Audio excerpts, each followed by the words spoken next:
Welcome to SKC Sapna Kohli classes. This is part 2 of the lesson Two Stories About Flying. The name of the story is The Black Aeroplane by Frederick Forsyth.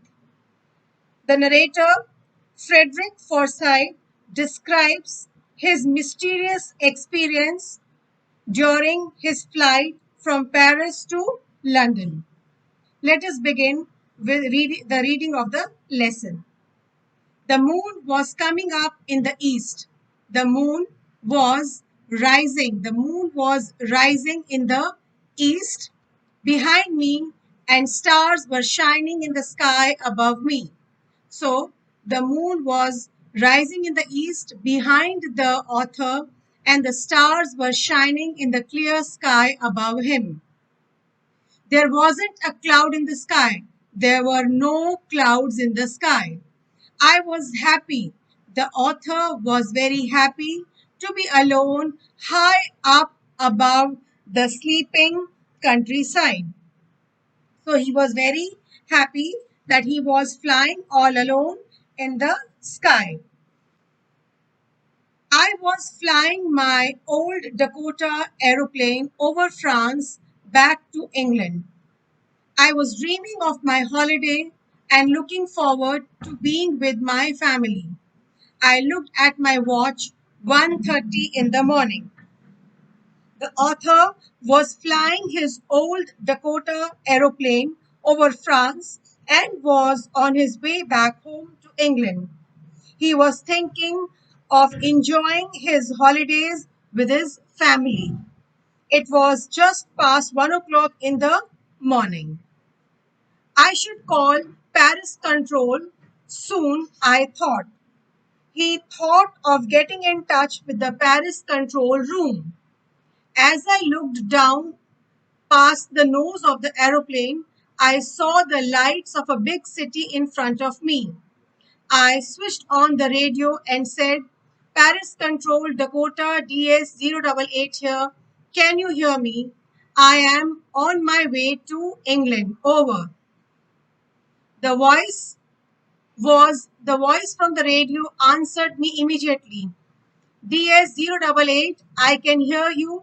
You ought to turn 12 degrees west now. DS-088, over. So, the narrator or the author, he thought of getting in touch with the Paris Control Room. He saw some lights of a big city and switched on his radio. After giving the details of his location, he sought directions for his destination, right? And the Paris Control Room responded immediately, and it guided him to turn 12 degrees west. It guided him to turn 12 degrees west. I checked the map and the compass. Now, compass. What is compass? Compass is an instrument consisting of a magnetized needle to show north and south directions. I checked the map and the compass, switched over to my second and last fuel tank, and turned the Dakota 12 degrees west towards England. So the author followed the instructions, switched over to his second and last fuel tank, right? And turned the Dakota 12 degrees west towards England. I'll be in time for breakfast, I thought. A good big English breakfast. Everything was going well. It was an easy flight. So the narrator hoped to reach home in time for breakfast. Everything was moving according to plan, and it was an easy flight. Paris was about 150 kilometers behind me when I saw the clouds. When the narrator reached 150 kilometers away from Paris, he saw clouds, storm clouds. They were huge. So you can be asked a question. to describe the clouds. So he saw storm clouds. They were huge. They looked like black mountains standing in front of me across the sky. So when the narrator reached 150 kilometers away from Paris, he saw a huge black cloud ahead of him. It was like black mountains. It was like dark mountains. I knew I could not fly up and over them. So the narrator knew that he would not be able to rise up and fly over it. Right? I did not have enough fuel to fly around them to the north or south. And he knew that he did not have sufficient fuel to circle around either south or north of it. I ought to go back to Paris, I thought, but I wanted to get home. I wanted the breakfast. So the narrator was very keen to reach home for a rich English breakfast. I'll take the risk, I thought. So he decided not to go back to Paris, but to take the risk, right? I thought, and flew that old Dakota straight into the storm. So he decided that he would take the risk and he flew his Dakota straight into the clouds. Inside the clouds, everything was suddenly black. It was impossible to see anything outside the aeroplane. So once he went inside the clouds, everything changed suddenly, right? And he was unable to see anything. The old, it was impossible to see anything outside the aeroplane. The old aeroplane jumped and twisted in the air. So the old aeroplane means the Dakota aeroplane jumped and turned in the air. I looked at the compass. I couldn't believe my eyes. The compass was turning round and round and round. It was dead. It would not work. So, to the utter surprise of the narrator, the compass of his aeroplane had stopped functioning. It was dead. The other instruments were suddenly dead too. Even the other instruments stopped working. I tried the radio. He made an attempt to get in touch with the Paris control room through his radio. Paris control, can you hear me? There was no answer. The radio was dead too. So the radio was dead too, and now he was lost in the storm. The radio was dead too. I had no radio, no compass, and I could not see where I was. I was lost in the storm. Then, in the black clouds quite near me, I saw another aeroplane. Suddenly, the narrator saw a black aeroplane flying next to his Dakota. It had no lights on its wings, but I could see it flying next to me through the storm. I could see the pilot's face turn towards me. I was very glad. Glad means happy to see another person. He lifted one hand and waved. So, suddenly, the narrator saw a black aeroplane flying next to his Dakota. The pilot of this plane turned to him and waved his hand. Follow me, he was saying, follow me. So he was signaling the narrator to follow him. He knows that I am lost, I thought. He is trying to help me.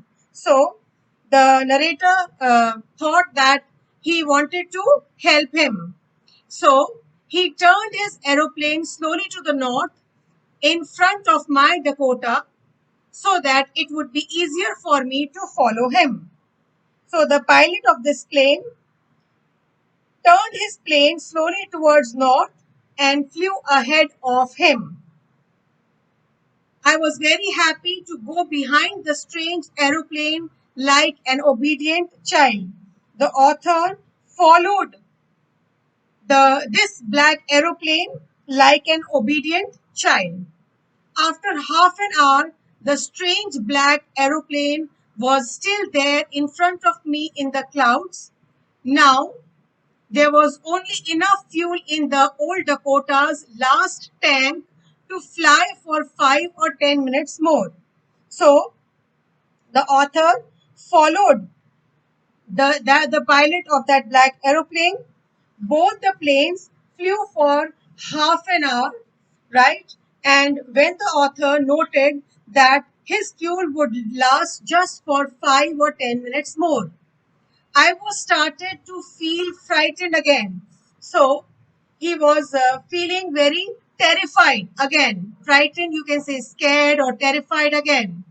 But then he started to go down and I followed through the storm. So the narrator was terrified, but just then he found that the pilot of that black aeroplane had started going down and he followed him through the storm and he even felt relieved also. Suddenly, I came out of the clouds and saw two long straight lines of lights in front of me. So the narrator all of a sudden came out of the stormy clouds and he saw two straight lines of light ahead of him. And what was it? It was the runway. It was a runway, an airport. I was safe. So he had reached the airport and he realized that now he was safe. I turned to look for my friend in the aeroplane, black aeroplane. He turned to look for the pilot of the black aeroplane, but the sky was empty. But there was no one. There was no one in right. He could see no one in the sky. There was no aeroplane there. There was nothing there. The black aeroplane was gone. The black aeroplane was nowhere to be seen. It had disappeared all of a sudden. The black aeroplane was gone. I could not see it anywhere. I landed and was not sorry to walk away from the old Dakota near the control tower. So he said that he landed safely and walked away from his old Dakota to the control room. Now he said that I was not sorry for to leave the old Dakota. It was his favorite aeroplane, but today he was not feeling sorry to walk away from the old Dakota because today he had a narrow escape. So he went near the control tower. I went and asked a woman in the control center where I was and who the other pilot was. So the narrator went to the control room and he asked where he was and who the other pilot was. I wanted to say thank you as he wanted to thank the pilot of that black aeroplane and, for saving his life, for taking him out of the storm. She looked at me strangely and then laughed. That lady looked at the narrator in a strange manner and started laughing. Another aeroplane up there in this storm? No other aeroplanes were flying tonight. Yours was the only one I could see on the radar. So she said that there was no other aeroplane in the sky. His aeroplane was the only one that was flying that night, and she could not see any other aeroplane on the radar. Now, what is radar? Radar, it is an equipment that searches the flying objects. So the lady told him that there was no other pilot or aeroplane, and all flights had been cancelled owing to the rough weather, and his was the only plane that could be spotted on the radar. So, who helped me to arrive there safely without a compass or a radio and without any more fuel in my tanks. Who was the pilot on the strange black aeroplane flying in the storm without lights? So the narrator was surprised, right? And who had helped him. His compass had stopped working. He could not send radio signals to the control room. There was no fuel in the tank left. Still, he was able to land safely, right? So this remained a mystery for the author. So this story conveys the message that courage is guided by faith. The pilot of the old Dakota plane was an experienced pilot, but he panicked when he got engulfed or when he got stuck up in the black storm. Still, he kept trying to reach to safety with the help of the guiding instruments in his planes. And when all the instruments stopped working, he suddenly found a black plane that guided him. It was perhaps the pilot's courage that gave him the faith, and he managed to find his way out of the storm. So faith is very important to guide courage, and this story also gives us the message that we must never give up in the face of adversities. That's all for this video. If you've liked my explanation, don't forget to like, share and subscribe to my channel. Thank you.